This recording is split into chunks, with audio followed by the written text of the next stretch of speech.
Maseret Baba Kama, traité Baba Kama, Daf Yud, feuille numéro 10, tout en haut de la page. La Braïta poursuit en disant Chomer Beshor mi Be'esh. Il y a une sévérité pour le taureau par rapport au feu. Chomer Be'esh mi Beshor. Il y a une sévérité pour le feu par rapport au taureau. Chomer Beshor mi Be'esh. Il y a une sévérité pour le taureau par rapport au feu. Chez Hachor Meshalem Kofer, c'est que le taureau, quand il a tué un homme, on doit payer la contre-valeur pour l'expiation. Et s'il a tué un esclave, on doit payer les 30 pièces d'argent. Nigmar dino asur behana'a. Lorsque le verdict est tombé que il doit être lapidé, il devient interdit d'en tirer profit. Et si on a transmis à un sourd, un fou ou un mineur, hayav, on est responsable, ce qui n'est pas le cas pour le feu. Il y a une sévérité pour le feu par rapport au taureau. Que le feu, on est considéré comme averti dès le départ, ce qui n'est pas le cas pour le taureau. Il y a une sévérité pour le feu par rapport au puits. Il y a une sévérité pour le puits par rapport au feu. Il y a une sévérité pour le puits par rapport au feu. Chez Trilat Asiato le Nezek, que le puits, dès qu'il a été fait, il est déjà apte à endommager. Mais ça et si on a transmis à un sourd, un fou ou un mineur, on est responsable. Ce qui n'est pas le cas pour le feu. Il y a une sévérité pour le feu par rapport au puits. Que le feu avance pour faire un dégât. Et on est averti dès le départ, dans le cas où elle a consumé, que ce soit quelque chose qui est normalement consumé ou quelque chose qui n'est pas consumé, ce qui n'est pas le cas pour le puits. Et la Gemara demande, on aurait dû enseigner une sévérité du taureau par rapport au puits, que le taureau, on est responsable si il a fait un dégât sur des objets, ce qui n'est pas le cas pour le puits. La Gemara répond que l'auteur de cette braïta, c'est Rabuda, qui dit qu'on est responsable pour les dégâts faits à des objets dans un puits. Et Rabuda est Masefa. Et la Gemara d'ici, c'est Rabbi Yuda. Alors voyons la suite de la braïta. Il y a une sévérité du feu par rapport au puits, que le feu, il avance et fait un dégât, et on est averti lorsqu'il a consumé que ce soit quelque chose qui est normal pour lui de consommer, quelque chose qui n'est pas normal pour lui de consommer, ce qui n'est pas le cas pour le puits. Alors, demande la Gemara, qu'est-ce qu'on appelle quelque chose qui est normal d'être consumé? Du bois par exemple. D'avoir Shen Raoula, quelque chose qui n'est pas apte à être consumé, Maninou, c'est quoi? Kelim, des objets. Et on dit ce qui n'est pas le cas dans le puits. Or, si l'auteur c'est Rabuda, voilà qu'on a dit que Rabuda disait qu'on doit payer également pour les dommages faits sur des objets dans un puits. Et là, les Olam Rabbanani. Donc en vérité, il faut dire que notre Braïta, c'est la vie des sages. Vetana Veshier. Et l'auteur de la Braïta a laissé un cas qu'il n'a pas rapporté. Maïshir de Haïshir. Mais qu'est-ce qu'il a laissé comme autre cas pour qu'il ait laissé celui-là? Shir Tamoun. Il a laissé également ce qui est enfoui, où on n'est pas responsable pour le feu. Ibraïtemaï, si tu veux, je peux donner une autre réponse. C'est Olam Rabbi Yuda. En vérité, on peut toujours dire que l'auteur c'est Rabbi Yuda, mais d'avoir chez Raoula. Et quand on a parlé de quelque chose qui n'est pas apte à être consumé, là, la tué Kelim, c'est pas pour inclure les objets, et là, la tué Lihacha Niro Besirsecha Avanav. Mais pour inclure dans le cas où le feu a léché son sillon et roussi ses pierres. Matkifla Ravashi pose une question. Litne Chomer Beshor mi Bebor. On aurait dû enseigner une sévérité du taureau par rapport au puits,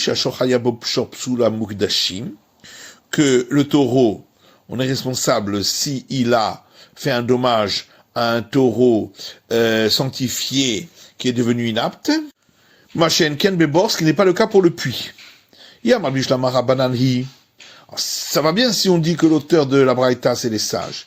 Aïd de Shier Ach, puisque on a laissé de côté ce cas des objets. Chez Anamiach, on a aussi laissé de côté le taureau qui était sanctifié, qui a eu une inaptitude. Et là, il y a Marthe Rabbi Yudaï. Mais par contre, si on dit que c'est Rabbi Yuda, Maïchier de Aïchier, qu'est-ce qu'on a laissé d'autre de côté pour qu'on ait laissé cela de côté? Et là, on répond, Chier Dash Beniro. On a laissé de côté, dans le cas du taureau, lorsqu'il a foulé le sillon et qu'il l'a détruit. Dash Beniro, Loshi. La Gemara dit, si c'est le fait qu'on a laissé de côté fouler le sillon, ça ne veut pas laisser de côté. Puisque on a déjà enseigné que le taureau, en avançant, il fait un dégât, ce qui n'est pas le cas du puits. Donc c'est pourquoi le puits, il peut pas y avoir un dégât pareil. Et Sharti b'mitzat nisko, la Mishnah disait que si on a entraîné une partie du dommage, on doit rembourser l'ensemble du dommage. Dans nos Rabbanan, nos sages ont enseigné. Sharti b'mitzat nisko, j'ai entraîné une partie du dommage. J'ai l'obligation de rembourser comme si j'avais entraîné tout le dommage. C'est quoi le cas? À refaire bord tisha, si quelqu'un a creusé un puits de 9 largeurs du point de profondeur, ou Sarah, et un deuxième est venu, et il a complété jusqu'à 10 largeurs du point de profondeur. Aharon Chayav. C'est le dernier qui est responsable si l'animal est mort. Parce qu'avec 9, il ne peut pas mourir.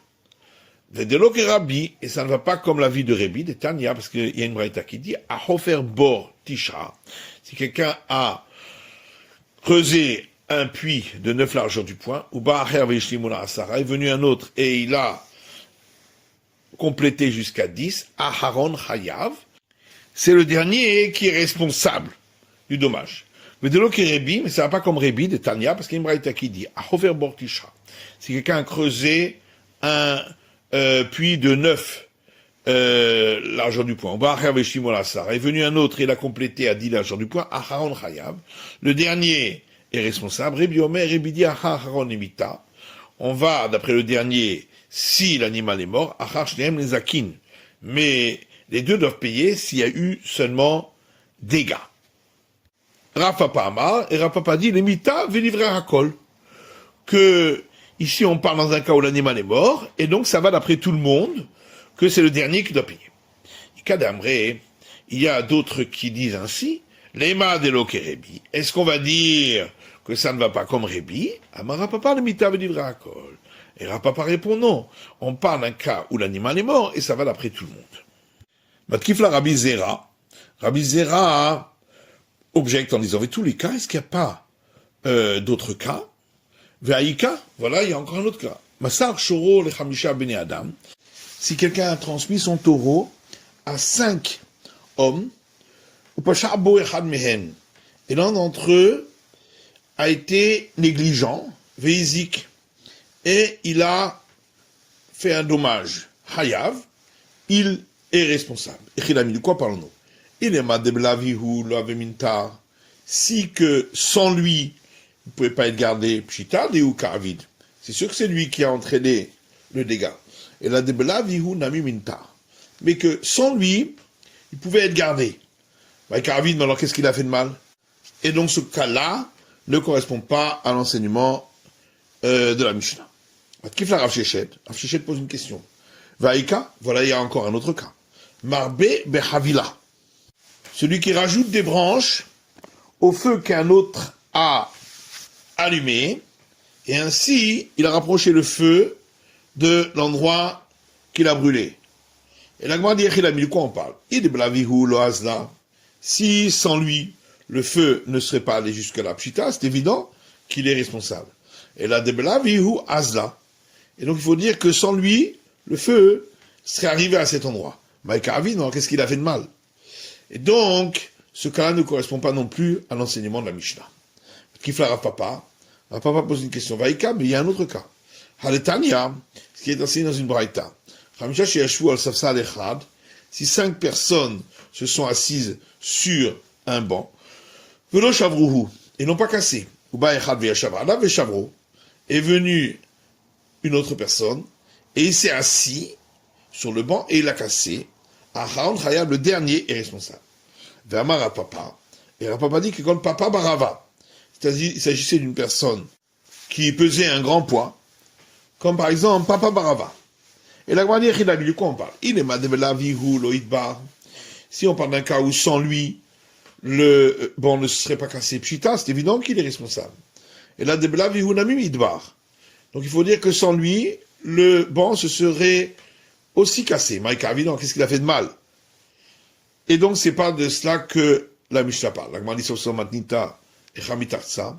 Mais alors, comment va-t-on expliquer la braïta? L'otzicha de belavihu ave midbar. Donc en vérité, on a besoin de cet enseignement dans le cas où sans lui, ça se serait cassé, mais très charré en 2 heures. Et maintenant qu'il s'est assis, ça s'est cassé en 1 heure. D'Ambrélé, les autres peuvent lui dire, il a hâte, si tu n'étais pas venu, aviat vinan fait pour ta, fait camine, on serait resté un peu plus longtemps et se serait levé, et il ne se serait pas cassé. Mais alors lui, il peut leur dire, il a tout sans vous, bedidilo, midbar. Avec moi seulement, il ne se serait pas cassé. Là, de samir behu tavar.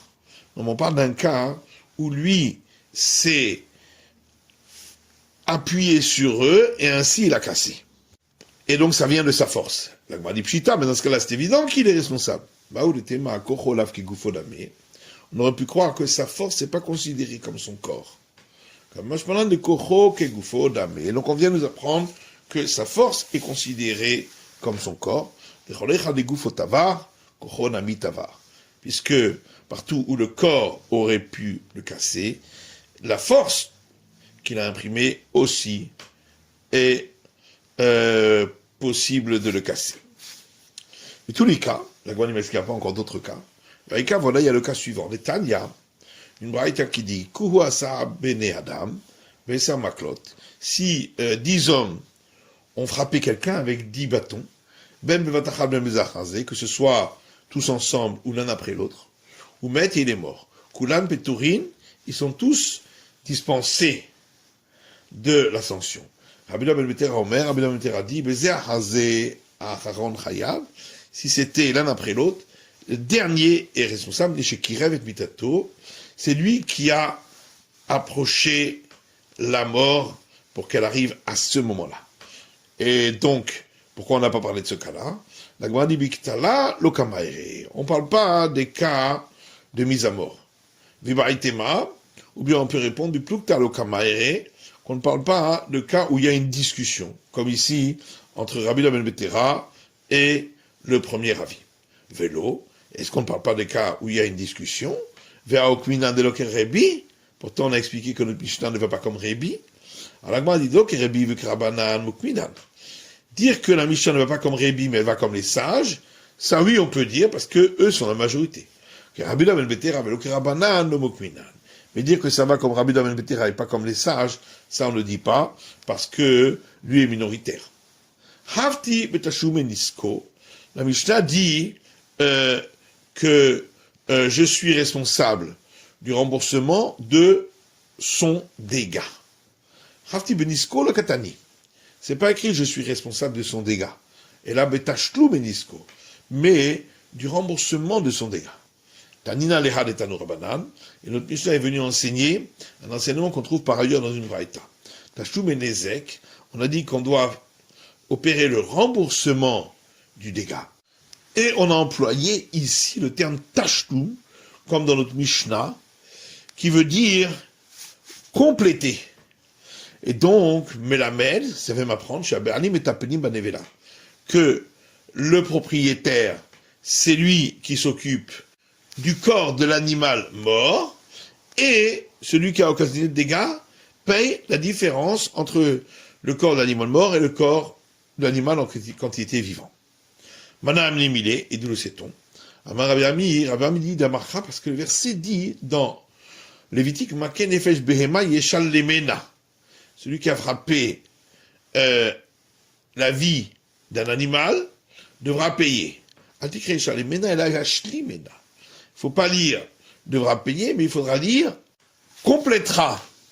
Afkana mameacha, Afkana lui apporte une autre source dans l'Exode. Im tarof itaref yeviu haed haterefa lo yeshalem. Si il serait déchiqueté, il apportera jusque-là haterefa lo yeshalem, mais il ne remboursera pas le corps déchiqueté. Et donc de là on apprend haterefa yeshalem. Il paiera la différence jusque à la valeur de l'animal déchiqueté. Mais il ne paiera pas le corps de l'animal déchiqueté, puisqu'il revient à son propriétaire. Reskia marmeacha, Reskia lui donne une autre source. Toujours dans l'Exode, Veramet yielo, et le mort sera pour lui. L'Enizak, ça veut dire, à celui qui a été endommagé, c'est lui qui prend le corps de l'animal mort. Vechentana de Bereskia, et on trouve également une braïta de la maison d'études de Reskia, Ve'amet yelo, le verset dit, et le mort sera pour lui, l'Enizak, ce qui veut dire pour l'endommagé. Ta'omer l'Enizak ou enolé mazik. Tu dis que c'est un endommagé, ou peut-être ce serait un endommageur, Amarta lokachaya. Non, on dit, ce n'est pas possible de dire ainsi. Et la Gemara demande, Maï lokachaya, et ça veut dire que ce n'est pas possible de dire ainsi. Amar Abaye dit, parce que si vraiment on pensait que le corps de l'animal irait à l'endommageur, le verset aurait dû simplement dire qu'il remboursera un taureau à la place du taureau et se taire.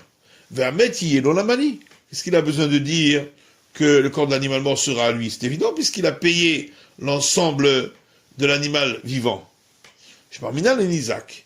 Donc, on a bien une preuve que ça va à l'endommager. Utsicha, et on a besoin de toutes ces sources. Parce que si le verset avait seulement dit celui qui frappe un animal, il complétera. J'aurais dit parce que c'est un cas qui n'est pas courant. Aval trefa de shricha. Mais dans le cas où l'animal aurait été déchiqueté, où c'est un cas beaucoup plus courant, et malo, j'aurais pu croire que il ne prend pas le corps de l'animal. C'est pourquoi on vient en prendre que si. Et d'un autre côté, si on avait enseigné que le verset qui parle de l'animal déchiqueté, j'aurais dit, c'est parce que c'est un dégât qui est venu de par lui-même. Aval make behema de biyadaim, mais celui qui frappe un animal, où il le fait avec ses propres mains, et malo, j'aurais pu croire que l'endommagé ne récupère pas le corps, mais l'endommageur doit payer entièrement. Si moi avait enseigné les deux cas, j'aurais dit, dans le premier cas, c'est parce que c'est un cas qui n'est pas courant, et dans le deuxième cas, c'est parce que le dégât est venu de par lui-même. Mais quand le verset a dit, et le mort sera à lui, où l'on parle d'un taureau qui a encore né, donc c'est un cas courant, et il a fait avec ses propres mains, puisque le taureau a eu l'intention d'endommager, et malo, j'aurais pu croire que là, il doit payer entièrement. Et si on m'avait enseigné que, et le mort sera pour lui, le cas du taureau qui est encore né, j'aurais dit parce que là, c'est son bien qui a entraîné le dégât. Mais dans le cas où c'est lui-même qui a entraîné le dégât, et malo, j'aurais pu croire que non, c'est pourquoi on a eu besoin d'enseigner tous ces cas. Rav Kahana a dit à Rav, et la Ta'ama d'Amar Hamana va mettre Yelo. Donc toute la raison, c'est parce que la Torah a dit, et le mort sera à lui, Halavachi. Et sinon, avec Amina Nevela de Mazik Avia, j'aurais dit que le corps de l'animal mort irait à l'endommageur, voilà que s'il avait chez lui des corps d'animaux déchiquetés, il pourrait les lui donner. Puisque on a eu un enseignement dans une braïta qui dit, comme c'est marqué dans l'Exode, il rendra, c'est pour inclure tout ce qui a valeur argent, va faire le soumis même du son. D'idée Mibaria. Donc, dans ce cas-là, où c'est le corps même de cet animal-là, est-ce que c'est une question que bien sûr il peut lui payer avec ça? En vérité, on est venu pour nous apprendre le cas où le corps de l'animal ensuite il a baissé de valeur. Et on vient m'apprendre que c'est l'endommagé qui accusera cette perte de valeur. C'est la fin de l'étude du DAF Yud de la feuille numéro 10.